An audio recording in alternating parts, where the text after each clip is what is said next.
Welcome everybody to the world tour of Modern Skyblock 2 for the date of the 10th of October 2017.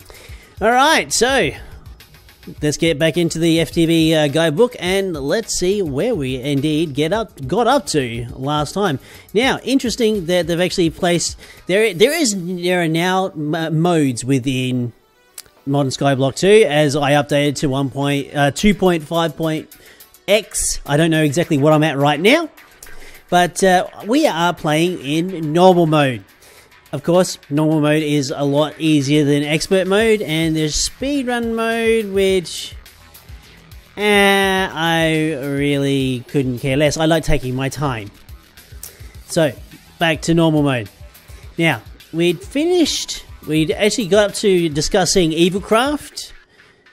This chapter here, last time we were doing a world tour. So, let's take up where we left off. Evilcraft. With my mob spawner, we used our... Actually, now let's go back over that.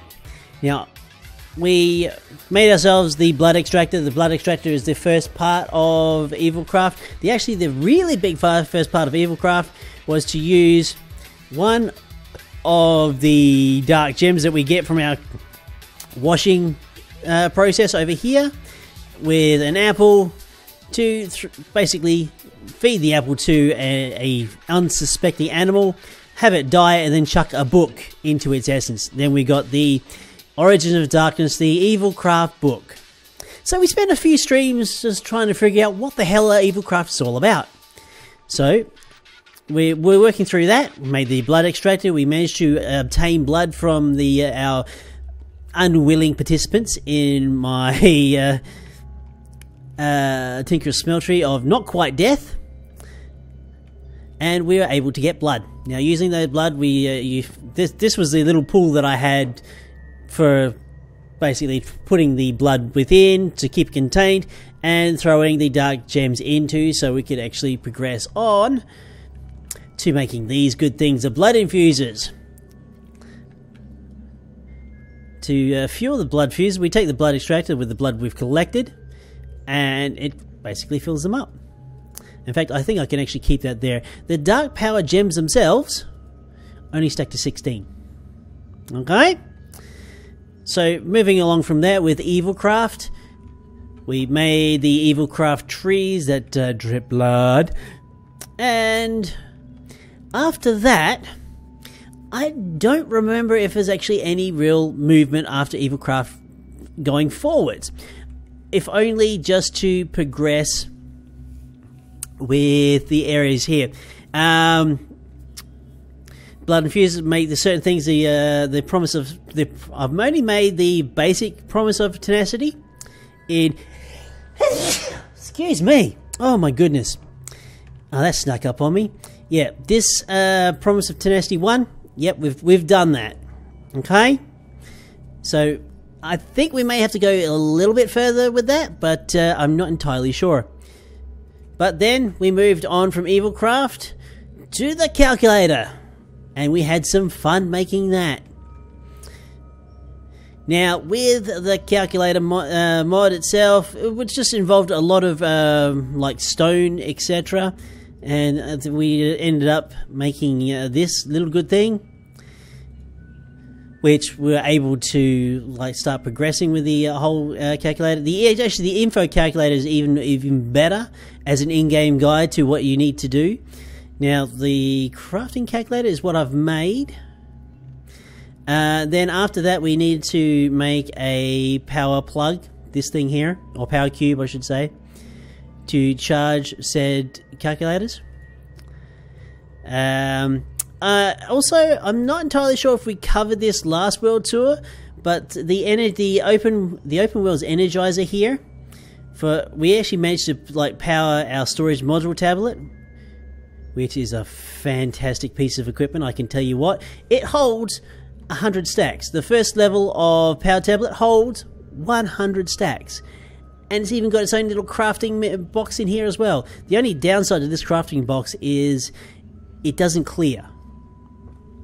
But I'm actually holding a good ton of my work, the items that I need to work with. So that's great. Moving on from there, we made more of the calculator equipment, namely the stone separator, which you need for particular things like calculator. The actual I haven't actually made any of the saplings as yet. That should be something on my to-do list. The other thing that we did make was a good number of these enriched gold ingots, the reinforced iron ingots. The redstone ingot I haven't done quite as yet, but these 2 ingots you get from the stone separator by separating out iron ore, which of course we are getting back from our condensers.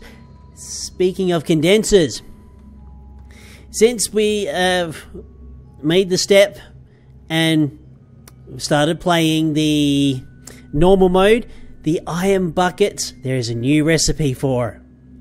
So the main sticking point of me getting a magma crucible was the iron bucket, but with the normal mode we are now given a bucket cast. That's right, we can actually cast iron buckets through Tinker's Construct. For that you just need a stone bucket. Will not work as a bucket, good to cast one. We got a smeltery. We made iron buckets. Hooray! With that iron bucket, we made a magma crucible. Yay! So also with a fluid, is it a fluid conduit? I can't remember what it's called.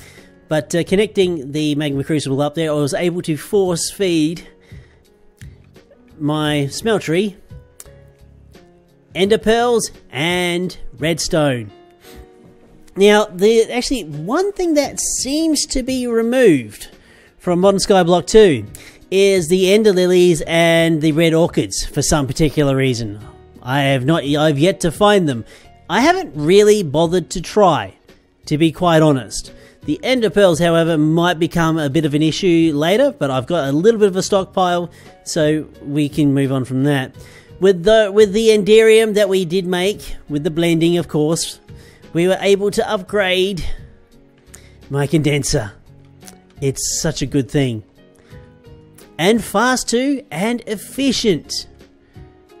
So let's place some stone in here, because no doubt there is still some casings here. Now, if you look at this bar on the side here, this bar describes the amount of the alchemical ore dust used for each action of the ore that gets created. So one of these iron ore dusts is currently making probably, at a guess, maybe half a stack of iron.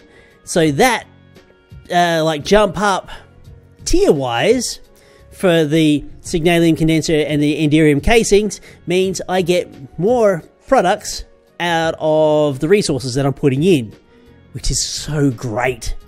And it's a whole heap faster.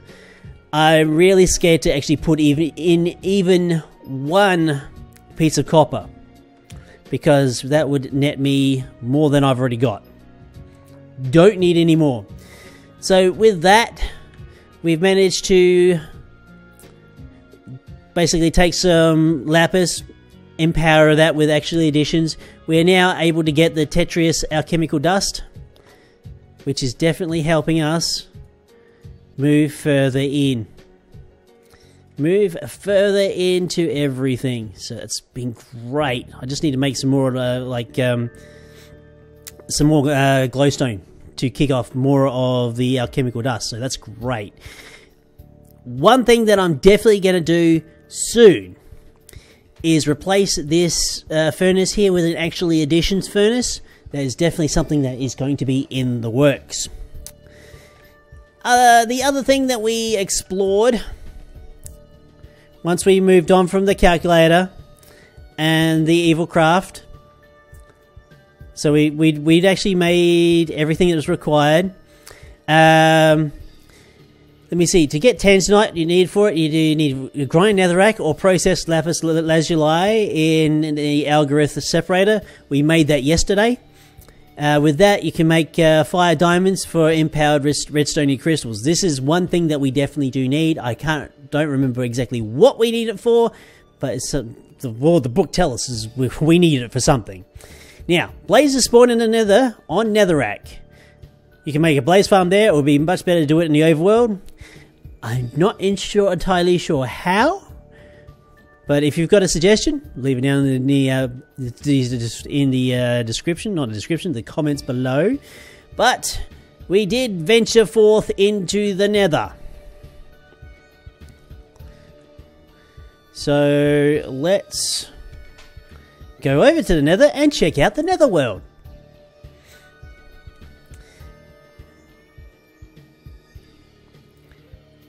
And waiting, here we are.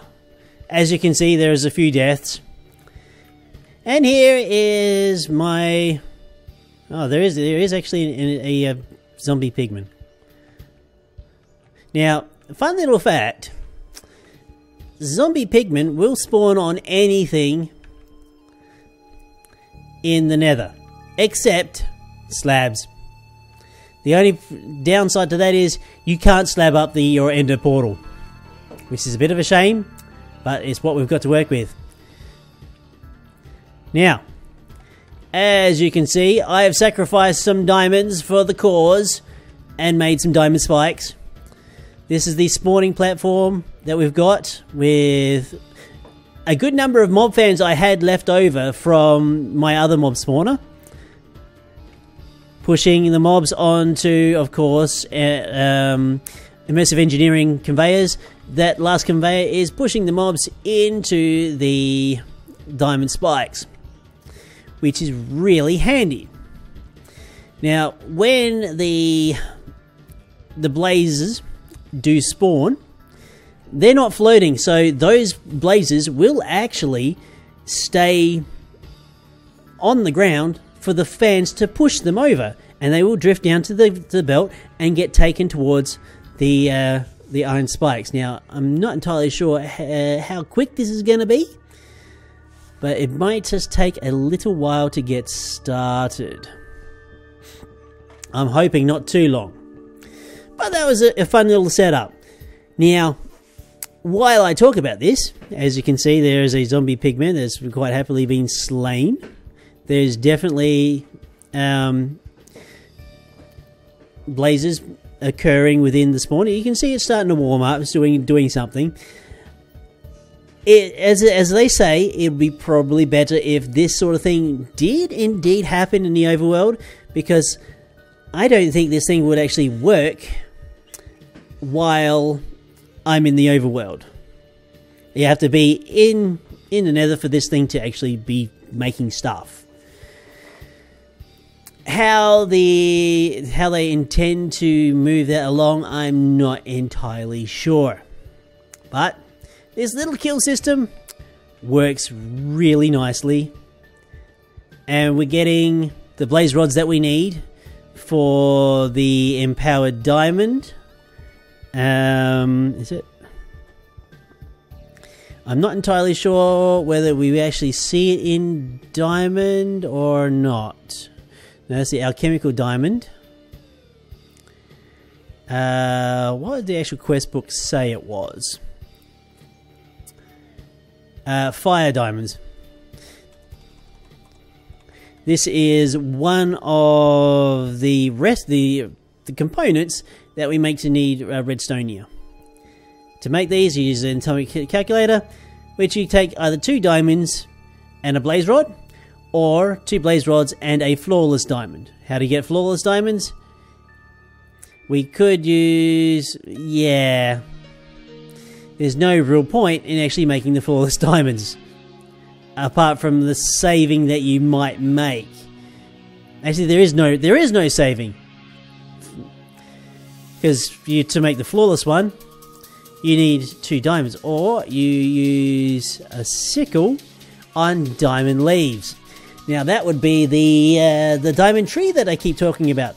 Again, something we're probably going to have to look at in upcoming streams. But for the meantime, we have blaze rods. We have actually gold ingots.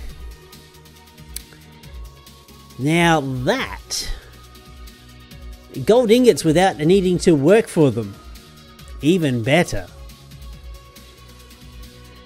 So we have that. We also got these molten cores. Don't know exactly what we can do with that, or even the zombie hearts. Zombie hearts will actually, if you put them in your crafting grid, they will actually turn into 5 rotten flesh, if I remember rightly, or some number thereof. But yeah, the fire diamonds is what is required to make empowered Rensonia crystals. Best to be done with a block. Blood orbs themselves. Yes, this is definitely something we can do right now. We do have the level 1 promise of tenacity, so yes, we can actually go ahead and make the empowered Rensonia crystals.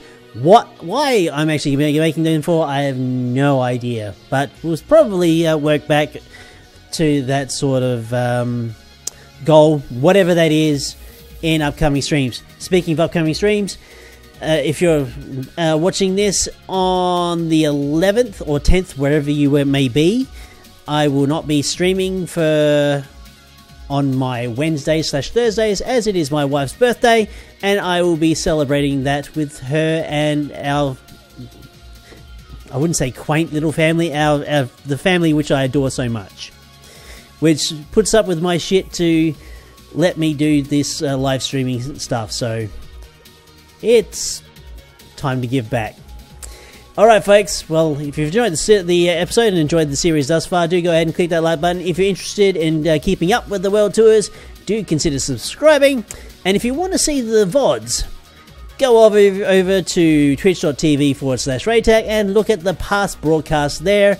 The streams that I do generally range around the 2-hour mark, and that's pretty much the way I go. Now, I haven't updated the calendar there yet because of the downtime we're having this weekend, but I will be getting back into putting up dates of when streams are going to be occurring, so either you can catch it live or catch the VODs later. Alright folks, well, I've been Raetac. I'll see you next time.